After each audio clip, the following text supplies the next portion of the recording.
નહીં તો મારા જેવી ભૂંડી કોઈ નહીં, સમજી?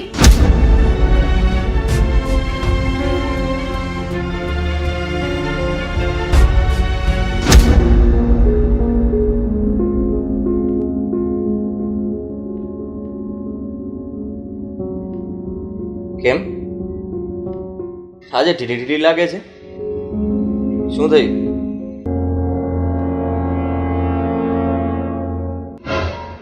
કઈ નહીં, બસ એમ જ.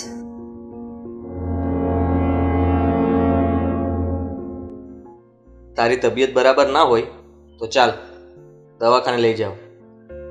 ના, મારી દવા ઘરમાં જ છે. એટલે હું કઈ સમજ્યો નહીં. એટલે એમ કહું છું કે હું ઘરગથ્થુ દવા લઈ લઈશ એટલે સારું થઈ જશે. સારું,